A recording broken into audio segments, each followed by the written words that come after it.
디올이 이강인 선수가 뛰고 있는 파리 생제르맹의 선수들과 함께한 프랑스 리그앙의 새로운 챔피언 공식 의상을 공개해 관심을 모으고 있습니다. 파리 생제르맹은 프랑스 리그앙 조기 우승을 확정하며 4년 연속 우승에 성공했으며 올 시즌 파리 생제르맹 선수들은 파르크 대 프랭스 홈 구장의 레드카펫에 오를 때마다 우아한 품격과 탁월한 스포츠 감성이 어우러진 특별한 디올 제품을 착용해 왔습니다. 10일 공개된 이번 의상은 블랙, 블루, 그레이 컬러로 선보이며 하운주투스 해링턴 스타일 재킷과 조화로운 디자인의 팬츠, 니트 스웨터, 화려한 구단 패치가 장식된 옥스포드 셔츠 등으로 캐주얼한 실루엣을 연출했습니다. 실크타이, 클럽의 로고를 수놓은 캐시미어 스카프 등의 아이템을 공개했고 이 컬렉션의 메인 모델로 파리 생제르맹의 핵심 선수 4인방이 나섰던 것입니다. 덴벨레, 바르콜라, 네베스, 이강인이 메인 모델을 장식했습니다. 이에 축구 팬들은 다양한 반응을 보이고 있는데요. 메인 모델로 이강인을 내세웠으니 마케팅에 진심인 것 같다. 마케팅용으로만 이강인을 활용하냐 떠나자 왠지 내년에도 이적 못할 것 같은데 등의 반응을 보이고 있습니다. 최근 이강인 선수의 맹활약 속에서 외신들이 메시의 이름을 거론하고 있습니다. 마치 메시의 골과 같았다. 메시의 모습이 연상된다. 아시아의 메시 등 다양한 이야기가 나오며 다시금 가장 먼저 이강인의 왼발이 메시와 닮았다며 극찬한 레전드의 발언이 재조명되고 있습니다. 바로 프랑스 아트사커의 창시자 지놀라입니다. 지놀라는 토트넘과 파리 생제르맹에서 활약했던 축구 선수인데요. 특히 프랑스 축구 팬들에게는 프랑스의 마술사로 꼽히는 유명한 축구 선수였습니다. 지단 이전의 아트사커의 창시자이기도 한데요. 지놀라는 1967년 1월 25일 프랑스 남부의 항구 도시 가생에서 이탈리아계 부모 밑에서 태어났습니다. 그는 1983년 자택에서 가까운 클럽인 생트 막심의 유소년 클럽에서 지도를 받고 1985년 18살의 나이로 스포르팅 툴롱 바레에 입단함으로써 축구 인생을 시작했습니다. 1988년에 데뷔한 지놀라는 프랑스의 촉망받는 유망주들 중 하나였고 그 중에서 가장 성공한 선수로 꼽히고 있습니다. 지놀라는 레프트 윙어로 활동하며 2시즌 동안 61경기 8골을 기록했습니다. 그는 우아하고 화려한 플레이를 선보인 데다 잘생겼기 때문에 수많은 팬들을 양산했습니다. 화려한 드리블, 환상적인 볼 컨트롤, 그리고 강력한 슈팅을 보유한 지놀라의 필적할 유망주는 당시 프랑스에선 결코 찾아볼 수 없었습니다. 지놀라는 1990년 브레스트로 이적했는데요. 브레스트는 1990년도 시즌에 강등되었지만 그는 혼자 빛났습니다. 1991년 지놀라는 파리 생제르맹과의 경기에서 최고의 활약을 선보이며 팀의 3대2 승리를 이끌었습니다. 그를 지켜본 앙리 미셸 대표팀 감독은 그를 국가대표로 발탁하여 알바니아와의 친선 경기에 내보내는 등 승승장구하였습니다. 또한 1993년에 유로파컵 4강에 진출하는 데 큰 기여를 하면서 프랑스 올해의 축구 선수에 선정되었습니다.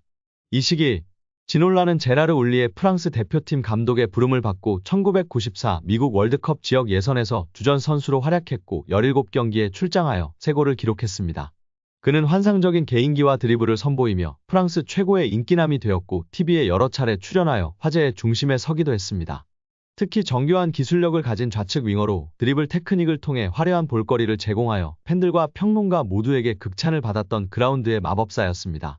특히 그 시대에 흔치 않게 양발을 자유자재로 사용했던 윙어로 뉴캐슬 시절 페렌츠 바로시를 상대로 오른발로 데니스 베르캄프가 연상되는 트래핑을 한 후 바로 왼발로 쏜 데포알 발리슛은 이를 잘 보여주는 지놀라의 대표적 골로 회자됩니다. 또한 1999년 리즈 유나이티드와의 FA컵 경기에서 왼발 중거리 슛으로 골대를 2번 친 후 오른발 중거리 슛으로 기어이 득점을 이뤄내는 신기를 보일 정도로 본인이 가진 기술력을 양발과 연계하는 능력이 탁월했다는 평가를 받았습니다. 이 양발을 이용한 드리블 돌파 기술이 특히 탁월했는데 상대 풀백 앞에서 공을 오밀조밀 드리블하며 상대의 태클을 유도하고 본인은 앞으로 치고 나가는 특유의 드리블 스타일은 아직도 지놀라의 대표 기술로 회자되고 있습니다. 그런 그가 이강인을 향해 극찬했다는 것은 실로 놀라지 않을 수 없는 대단한 일입니다. PSG와 토트넘 등에서 활약한 다비 지놀라는 선수로서 이강인을 볼 때, 그의 이미지를 볼 때 그가 마요르카에서 활약할 때부터 메시의 왼발과 많이 닮은 왼발을 가졌다. 왼발로 경기를 할 때 항상 색다른 모습을 보이는 방식은 메시가 바르셀로나에서 했던 움직임과 몸짓을 발견할 수 있다. 나는 이강인이 PSG에서 꽃 피우고 발전하는 모습을 기다린다. 라고 엄청난 칭찬을 남겼다. 지놀라 이전의 이강인과 메시에 대한 비교는 이미 이전에도 나온 바 있는데요. 스페인 매체 아스는 지난 11월 16일 이강인이 A매치에서 싱가포르를 상대로 선발 출전해 조규성의 득점으로 이어진 날카로운 패스를 칭찬하며 이강인은 메시 스타일의 도움을 선보였다. 한국 대표팀에도 힘을 실었다. 그의 어시스트는 훌륭했다라고 평가했습니다. PSG에서 리그앙 데뷔전을 치른 이후에도 오른쪽 윙으로 출전한 이강인에 대해 리그앙은 메시가 남긴 거대한 자리를 채워야 함에도 특히 이강인은 아르헨티나의 위대한 선수가 한때 차지했던 공간을 채우는 걸 즐겼다. 이강인의 새로운 고용주가 이날 거둔 수확 일부에 실망했을지라도 이강인은 PSG에서 데뷔한 첫 번째 대한민국 선수가 된 자신의 성과에 만족할 것이다라고 메시와 비교하며 칭찬했었습니다. 아주 프랑스 축구의 자부심이 높은 프랑스 축구인들 중에서 동양인에게 테크니션의 대표주자가 극찬을 한 것은 무척이나 이례적인 일로 꼽을 수 있습니다. 아트사커의 본고장에서 아트사커의 창시자에게 엄청난 극찬을 받은 이강인 선수입니다. 이강인의 인성이 재조명되고 있습니다. 두 차례 SNS 사과 이후 직접 태국전을 앞두고 선수들은 훈련하고 있는 배경 삼아 사과를 하기도 했던 이강인 선수인데요. 이제는 완전히 탁구게이트가 막을 내렸고 축구에만 집중하고 있는 상황입니다. 이러한 상황 속 지난 이강인이 형들에게 했던 일이 재조명되며 화제인데요. 이강인의 인성이 재조명되고 있습니다. 두 차례 SNS 사과 이후 직접 태국전을 앞두고 선수들은 훈련하고 있는 배경 삼아 사과를 하기도 했던 이강인 선수인데요. 이제는 완전히 탁구게이트가 막을 내렸고 축구에만 집중하고 있는 상황입니다. 이러한 상황 속 지난 이강인이 형들에게 했던 일이 재조명되며 화제인데요. 지난 U20 월드컵 때 형들이 장난이 심했다고 인터뷰하기도 했던 점이 부각되던 이강인이었지만 이러한 모습은 부각되지 않았었죠. 다시금 이강인 선수가 U20 월드컵 형들 향한 마음이 부각되며 화제입니다. 이강인은 생일을 맞이해 U20 대회에 함께 출정했던 선수들에게 선물을 전달한 것으로 알려지며 훈훈함을 더했습니다. 지난 19일 오후 이규혁은 개인 인스타그램 스토리를 통해 이강인에게 받은 선물을 공개하며 고맙다는 메시지를 남겼습니다. 이규혁 등 U20 멤버들을 통해 공개된 선물 내역은 일회용 마스크, 주전부리, 스타벅스 충전 카드 등이었습니다. 또한 이강인은 선물을 준비하며 편지를 남기기도 했습니다. 이강인은 편지를 통해 경기장 속에서도 밖에서도 우리나라를 대표해 매순간 최선을 다한 진짜 사랑하는 형님들. 제가 정말 힘든 시기에 옆에서 많이 응원해주고 자신감을 넣어줘서 큰 힘이 됐다. 고 전했습니다. 이강인은 저 때문에 형들이 많이 힘들었을 것 같다. 제가 진짜 많이 미안합니다. 라며 형들보다 2살이나 어린 제가 장난치고 까불어도 재미있게 받아주고 한 번도 힘들다는 내색 안에서 정말 고마웠다. 는 말을 남겼습니다. 해당 사진이 공개된 이후 SNS와 온라인 커뮤니티 등을 통해 퍼져나갔었습니다. 이를 본 네티즌들은 막내가 생각도 깊네. 자기 생일에 형아들한테 감사 인사라니. 진짜 너무 보기 좋아요. 이 팀 우정 영원했으면 좋겠네. 강인이 진짜 귀여워. 예뻐하지 않을 수 없는 막내. 편지지도 본인처럼 귀여운 것음. 등 다양한 반응을 보였었습니다. 이강인의 생일에 맞춰 대회에서 함께 호흡을 맞췄던 최준, 정호진, 황태현, 이상준, 엄원상 등이 사진을 공개하며 축하 메시지를 전하기도 했습니다. 또한 자신을 프로 데뷔해주었던 발렌시아이지만 갑작스럽게 내쳐지며 큰 상처를 준 발렌시아인데도 감사 인사를 한 이강인의 인성을 조명받기도 했습니다. 이강인은 자신의 인스타그램에 발렌시아를 떠나며 마지막 소감을 남겼었는데요. 이강인은 오늘 발렌시아와 그 팬분들께 존중의 의미를 담아 작별을 고한다.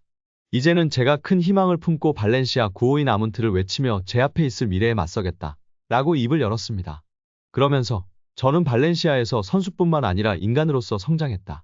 발렌시아 아카데미에서 배워온 것들은 저의 미래를 바른 길로 인도해줄 모터가 될 것이다. 라고 했습니다. 끝으로 그는 모든 동료, 코치진, 스태프들께 항상 감사드린다. 특히 저에게 진정한 축구인의 열정을 알려주신 모든 발렌시아 팬 여러분들의 애정에 무한한 감사 인사를 드린다. 라며 작별 인사를 고했었습니다. 장난기 많은 이강인 선수가 실수를 했던 점을 겸허히 인정하고 용기 내어 사과를 했습니다. 이제는 모든 축구팬들은 손흥민 선수와 함께 한국 축구를 잘 이끌어갈 수 있도록 격려와 지지를 해야 할 때라고 생각이 듭니다. 여기에 정말 미쳐버린 이강인 선수인데요. 파리 생제르맹에서 맹활약 중인 이강인 선수를 객관적으로 평가한 지표가 축구 커뮤니티에서 화제가 되고 있습니다. 파리 생제르맹에서 뛰었던 선수들 중 한 경기에서 키패스 7회 이상 기록한 선수는 총 4명입니다. 모두가 알만한 월클인 선수들밖에 없습니다. 네이마르, 디마리아, 메시, 사라비아 선수인데요. 이 중 네이마르는 3회나 기록할 정도로 파리 생제르맹에서 키패스를 뿌리는 역할을 담당했었습니다. 그리고 이제 이강인 선수가 추가되었습니다. 심지어 이번 시즌만 2번째입니다. 지난 2024년 시즌에서 키패스 7개를 기록했고 올 시즌 생테티엔전에서 키패스 7개를 기록하며 네이마르 선수에 이어 2번째로 많은 한 경기 키패스 7회 기록 선수가 되었습니다.